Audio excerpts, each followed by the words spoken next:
ये देखिए मज़ार तो ये रज़िया सुल्तान का ही है। अच्छा जी। ये पहला वाला जो बताते हैं रज़िया सुल्तान का है। दोस्तों ये है पुरानी दिल्ली में वाक़े तुर्कमान गेट। तुर्कमान गेट काफ़ी भीड़ भाड़ वाला और काफ़ी जाना माना इलाका है और इसी तुर्कमान गेट इलाके में वाक़े है एक मोहल्ला जिसका नाम है बुलबुली खाना। और इस बुलबुली खाने के अंदर एक ऐसी जगह मौजूद है, एक ऐसा इतिहास का बाब मौजूद है यानी पन्ना मौजूद है जिसके बिना दिल्ली सल्तनत का इतिहास अधूरा है। चलिए आज आपको इसी को दोस्तों ओल्डन इंडिया यूट्यूब चैनल में आप सभी का बहुत बहुत स्वागत है। बहुत बहुत खैर मकदम है आपका ओल्डन इंडिया यूट्यूब चैनल में। दोस्तों आज मैं मौजूद हूँ पुरानी दिल्ली के तुर्कमान गेट इलाके के अंदर। तुर्कमान गेट इलाके के अंदर एक मोहल्ला मौजूद है जिसे कहते हैं बुलबुली खाना। बहुत ही घनी आबादी वाला ये मोहल्ला है और दोस्तों यहीं पर मौजूद है एक बहुत ही तारीखी यादगार। चलिए मैं आपको इसके बारे में पूरी मालूमात फराहम करता हूँ। दोस्तों ये है हिंदुस्तान की पहली ख्वातीन हुक्मरां रज़िया सुल्तान का मकबरा।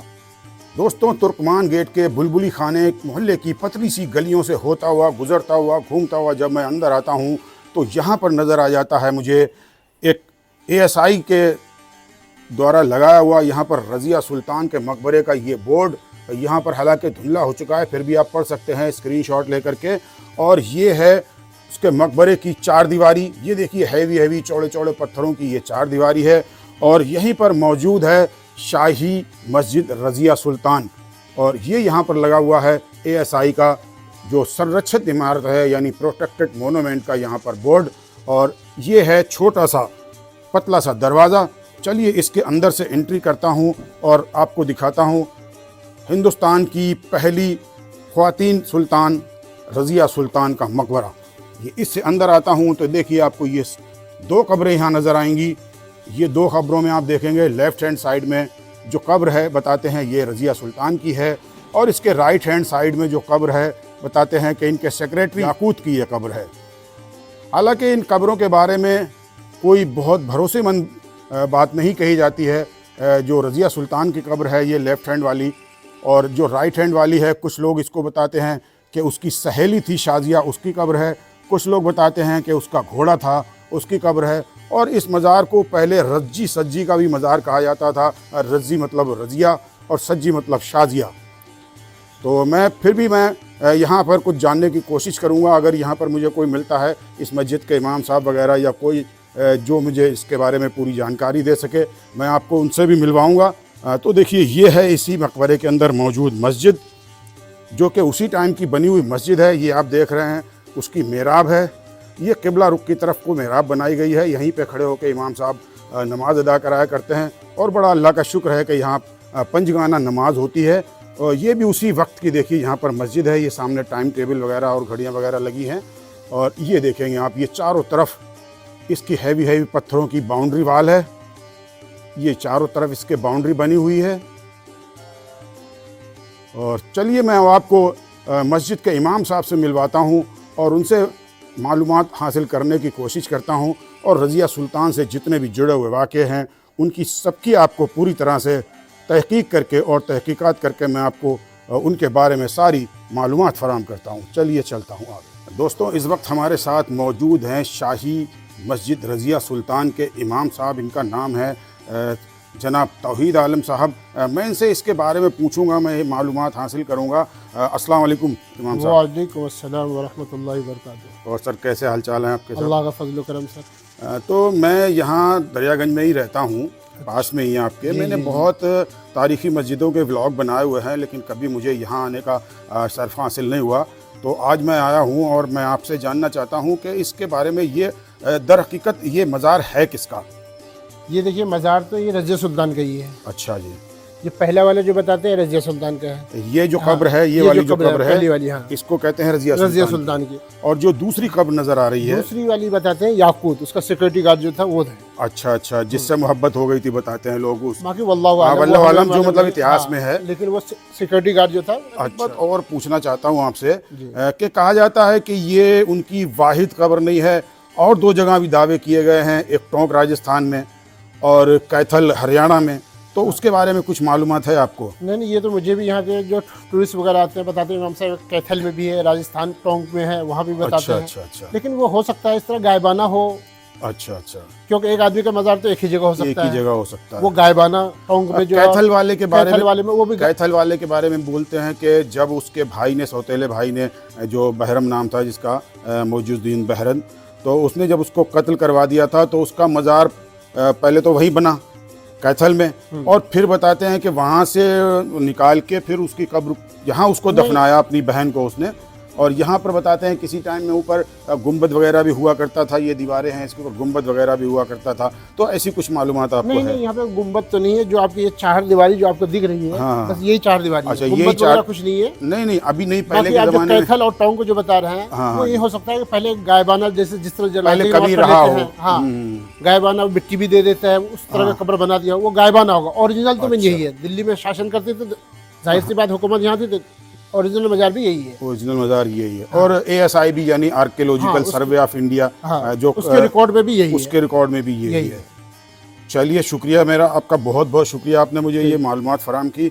अल्लाह हाफिज़, इंशाल्लाह फिर मुलाकात होगी आपसे। तो दोस्तों, यहाँ पर ये छोटी सी मस्जिद है और यहाँ पर आप देख रहे हैं मुसल्ले बिछे हुए हैं, और ये सामने है किबला रुख की तरफ मेहराब। चलिए मैं आपको पास से दिखाता हूँ। इसके अंदर चौड़े चौड़े बड़े बड़े पत्थरों की ये बनी हुई पूरी दीवार है। इसके तरफ चारों तरफ इस तरह से दीवार बनाई गई है, और इसी दीवार में ये बना हुआ है किबला रुख की तरफ को मेहराब। यही इमाम साहब खड़े होकर नमाज अदा कराया करते हैं। ये देखिए, ये मेहराब बनी हुई है, आप देख रहे हैं, ये उसी वक्त की बनी हुई है। ये कब्रें और ये मेहराब लगभग 850 साल पुराने, ये यहाँ पर इसके कदीमी निशान मौजूद हैं। ये 850 साल पुरानी मस्जिद है, और ये 850 साल पुराना लगभग मकबरा है। ये देखेंगे आप, ये मस्जिद, ये उसी वक्त की मस्जिद बनाई हुई है ताकि यहाँ पर लोग इबादत करें, और जो मरहूम इस कब्र में दफन हैं उनकी रूह को सवाब पहुँचे। तो इसलिए इस तरह की मस्जिदें और बाउलियाँ वगैरह जो है मज़ार के पास में बनवाई जाया करती थी। और दोस्तों, अब मैं आपको रज़िया सुल्तान की पूरी तारीख़ तफसील के साथ बताता हूँ। रज़िया सुल्तान दिल्ली सल्तनत के ग़ुलाम ख़ानदान की 5वीं सुल्तान थी। रज़िया सुल्तान की पैदाइश 1205 ईस्वी में उत्तर प्रदेश के बदायूं शहर में हुई थी, और 14 अक्टूबर 1240 ईस्वी को हरियाणा के कैथल में उनकी मौत हुई थी।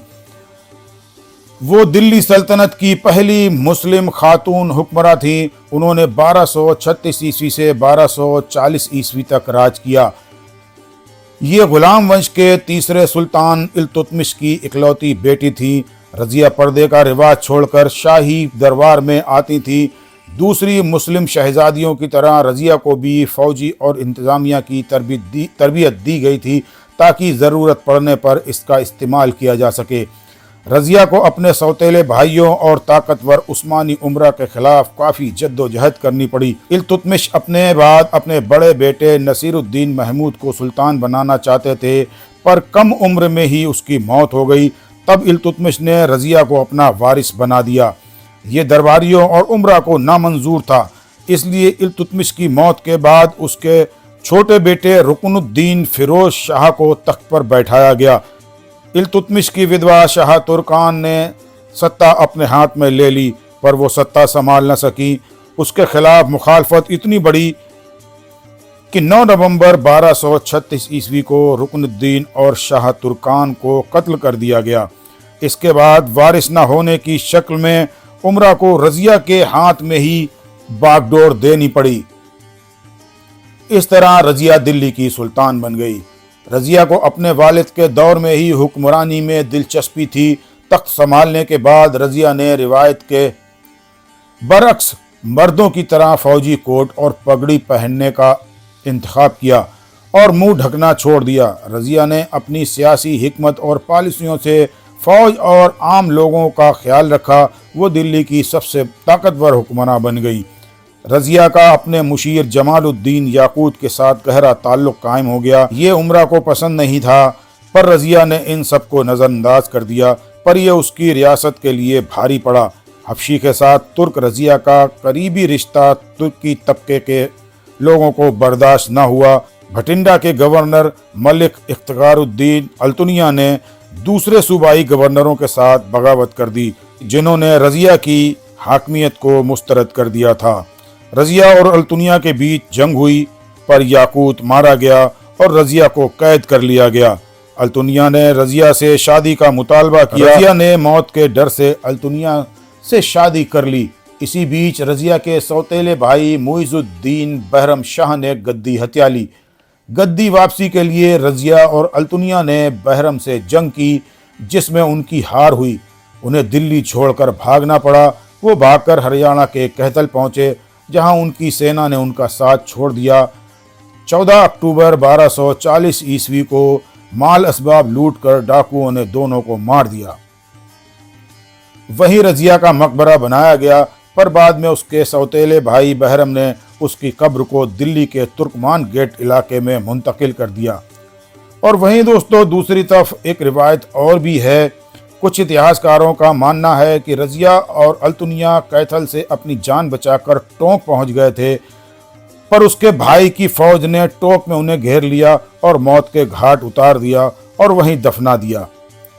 रजिया की कब्र, रजिया का महल, रजिया का तख्त और रजिया की छतरी आज भी वहां मौजूद है। वल्लाहु आलम, हकीकत जो भी हो, पर रजिया की ज़िंदगी बड़ी मुश्किलों भरी रही। सुल्तान के मकबरे के इस व्लॉग को अब यहीं पे ख़त्म करता हूँ। उम्मीद करता हूँ ये व्लॉग हमारा आपको पसंद आया होगा। व्लॉग पसंद आया हो तो हमारे चैनल को सब्सक्राइब कीजिए, लाइक कीजिए और शेयर कीजिए। अगले व्लॉग में फिर आपसे होगी मुलाकात। तब तक के लिए अल्लाह हाफ़िज़।